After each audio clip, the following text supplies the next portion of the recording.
Hello guys, today's story is me and my buddy's Christmas trip took a turn for the worst. Hey folks, just wanted to say, I'm probably going to jail. Not really my fault, but heck, shit happens. Pretty sure I did everything just right, everything that I could. Oh well, hey bud, he said, slinging the bags in as he clambered into the car. It was already a tight squeeze just with my stuff. I said. A new voice called. I leaned out, and there was Jenny. She looked beautiful, even with her big snow jacket and ski pants on. Hey girl, I called, a bit unsettled by the edge in her voice. You said a truck. I looked at the steering wheel. They weren't bad little cars, 6, and I guess they are front-wheel drive. And then there's the 3-speed, which does slip a lot, and sometimes the electric short out the engine. But other than that, it's a pretty good car. Jenny asked, sounding not quite happy with me. It'll be fine, Billy added.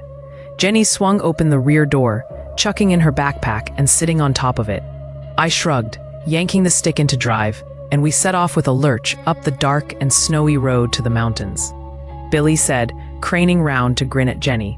She said, "And what's the deal with that?" I said, keeping my eyes on the road as it snaked ever upwards. "But back when our dads was young, they didn't have phones." Billy chuckled. Jenny kicked the back of my seat real hard, and she glared at me in the mirror from behind her black curls. I smiled at her vicious expression in the mirror. Me and Billy exchanged a triumphant grin. So how the hell are we getting there without Google Maps? Mine and Billy's expression fell instantly. Billy said, I can, but I didn't have one. I'm sure it'll be fine. So turned out, finding a cabin on a mountain after dark, when the snow started coming down hard, was actually pretty tough. Got even tougher further up, cause the neon kept sliding and slipping. It was getting real hard to make headway. Luckily, we had the heaters on full blast, so it was plenty warm inside. I just wish I'd remembered to fill it up when we met at the gas station. That had been the whole point. We were probably a good 20 or 30 miles up into the mountain when the car slid on ice and the engine died, all at once. Thankfully, it was on a blind corner, so I wasn't going fast enough to flip it. It did get stuck deep in a snowdrift, though. We could open the driver's side doors, but everything in the trunk was stuck there.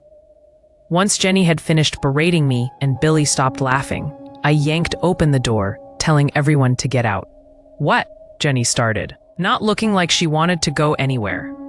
I gestured widely. Billy was already unloading guns and the booze cooler from the back seat, pulling it past Jenny while she stared at me. I continued.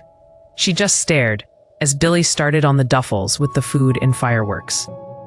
I know you ain't the smartest guy, she started, but this is like a life or death survival situation, okay? I just stood in the snow, shrugging my shoulders. Nah, Jenny, we came out for an adventure. I'm sure we'll be fine. Climbers use these cabins all the time. Billy grinned up from his pile of supplies. Faced with staying alone in the car waiting for the battery to die, or following the guys with the supplies, Jenny tagged along too. Billy was able to carry all the rifle bags and the cooler by himself. Great bear of a man that he is. I had 3 of the duffels, 1 on the back and 1 in each arm. And Jenny only had her backpack.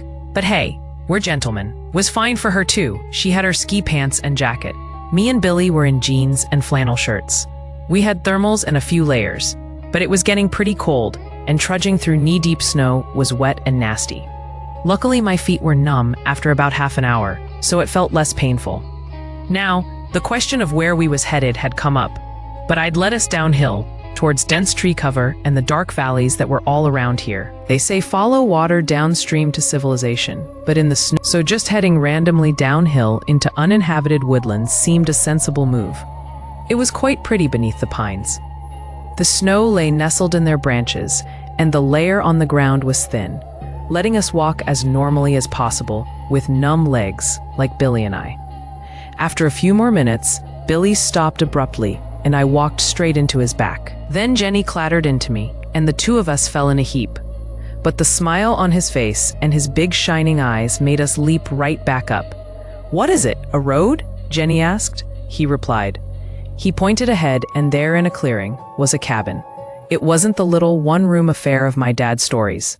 This was actually a rather sprawling, decrepit, single-story house, of wood so old it had turned gray, and where the windows were thick with an unclean layer of gunk. Good find, Billy. The front door was the same sickly-looking old wood, and it was locked up tight. I tried the windows, even walked all the way around and tried the back door. Nothing budged. There was an outhouse, though, real cowboy-type shit. Well, nothing stops Billy and I when we put our brain cells to something. Even as we stood shivering, I knew we had another solution. His massive foot smashed through the door, sending splintered planks and wood chips everywhere. The cold followed us in, snaking into the untouched interior with a flurry of snow, Jenny said, throwing her bag on the floor. But then I looked and took in the place. Similar doors led to several rooms.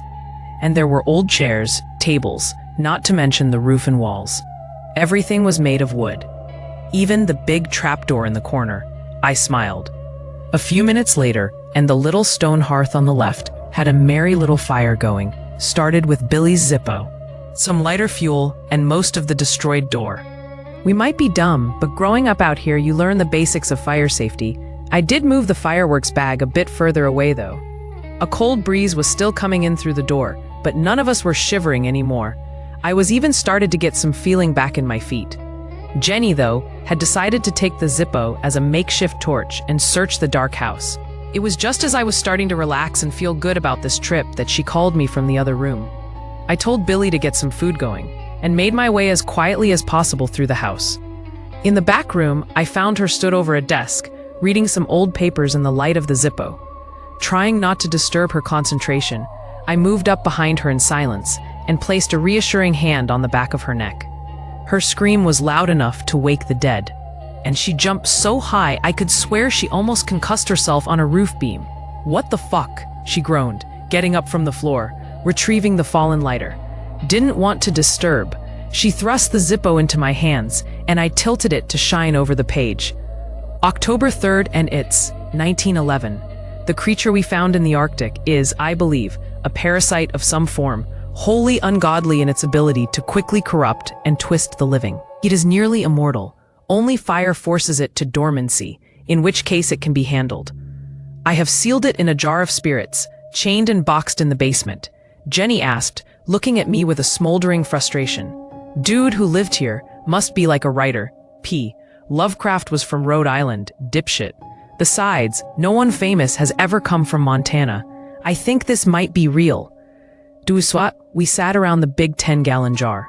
Floating in booze, Jenny says spirits are alcoholic, was a horrifying thing. It was a long, vaguely pickle-shaped mass, the color of flesh, and covered with sprawling bloody tendrils. Billy offered. Came my counter. What the fuck is wrong with you two?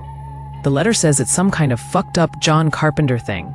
Fine, Kurt Russell, Billy said, crushing his can of Natty Light and reaching into the cooler for another. Jenny rolled her eyes. Billy looked at me, but I wasn't buying it.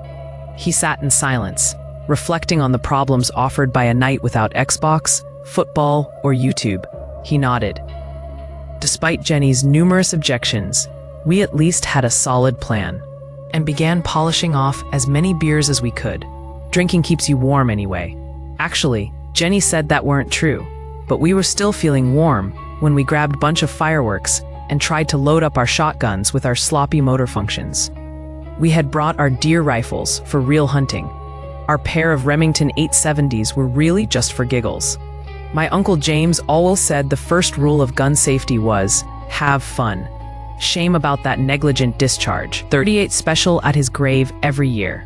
Jenny decided to stay inside and keep the fire going, which suited us just fine as she was in a shitty mood. So me and Billy dragged our sack of fireworks out, plus another couple of six-packs, and started having fun. The weather was clear at last, the stars bright. If the moon works anything like the sun, which I assume it does, it was real low, so it must have been pretty early. None of us had watches. We were just blasting off shells at random sticks and branches, shooting some skeet with empty cans, when we started letting off some of the fireworks. Mostly just firecrackers and the odd screaming rocket at first, as me and Billy shot the shit. I unloaded a few shells at a pine tree, blasting off bark. Nah, probably just some mad old-timey dude with a jar full of crap. He grinned. Everything's going near perfect, I reckon. He dug in his gun bag. and pulled out a pair of handsome little plastic pots. I looked close, and in the moonlight I could read, Tannerite. Now, if you don't know what Tannerite is, it's just about the most fun you can have with your pants up. I don't know the science, but it's a powder that explodes when you shoot it.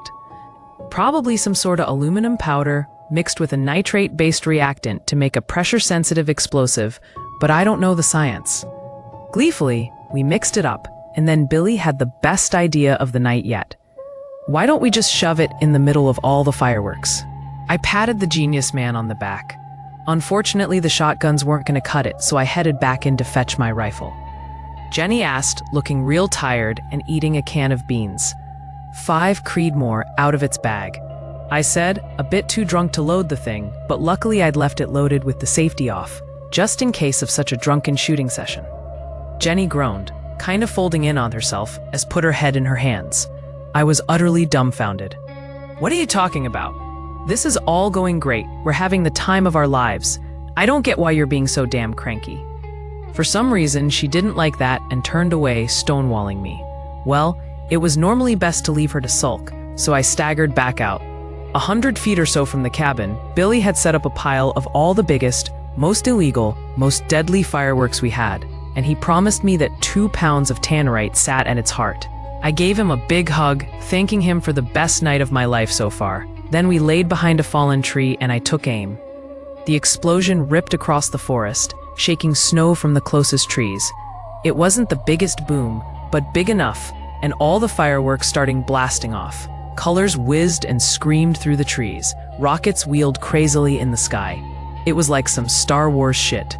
For nearly a minute, explosions clapped off all around us, sparks sparkling in every color of the rainbow. I was grinning at Billy in the afterglow. Then we heard Jenny screaming. We rushed back through the charred snow and shot up trees to see flames burning through the open door to the cabin. Leaping in, I saw Jenny scrabbling to collect what supplies weren't on fire, but it was spreading fast, dry and old as the wood was. Without thinking, eyes stinging from the smoke, I picked up Jenny and dragged her outside. Valiantly, Billy leapt into the now properly on fire building, grabbing the jar from the last bit of floor that wasn't on fire, as the ammunition I'd left in my gun bags started blasting from the heat. Surrounded by fire and gunshots, Billy leapt out the door into the snow beside us, landing heavily on the jar with a loud shattering sound. Now, y'all probably didn't know this, but Illy was a pretty clumsy guy. So it wasn't too surprising he'd managed to break the jar. I wasn't really focused on that though. I was staring incredulously at Jenny, silhouetted against the burning building. I managed to get out. She shrieked, "What the fuck is wrong with you? Your stupid fucking firework flew in through the door and exploded in the fire. The place went up in seconds," I said, backing up from her fury. "This ain't our fault. See?" But Jenny was backing up, tears streaming down her face. I leaned real close to Billy's bloated, rippling head as he stopped shaking. In that instant, his head split vertically from his hairline down his neck to the top of his chest and opened with an unearthly shriek to reveal a line of serrated teeth and a maw that reminded me of my ex. I leapt away, grabbing Jenny's hand and dashing through the forest, back towards where we'd left our fireworks supplies. I was overcome with surprise, revulsion, and horror. Billy really had gone full Resident Evil on us. Jenny said quietly, pointing back the way we came. Billy was heading over, shambling and shrieking in the night, steam rising from his vertical mouth, pulling himself forward, long clawed arms digging into the trees as he used them for support. "We're gonna die. We're gonna die. She kept repeating, shaking like a leaf. I wasn't worried as much as kinda sad. The shambling, monstrous Billy saw us, eyes bulging, and then they distended from his head on phallic stalks, looking right at me. Poor Billy looked in pain.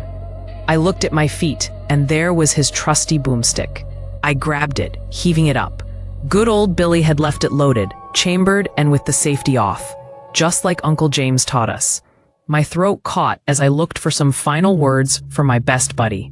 The buckshot blasted apart his already bisected head, and with a groan like a falling tree, he slammed to the ground, steaming in the snow.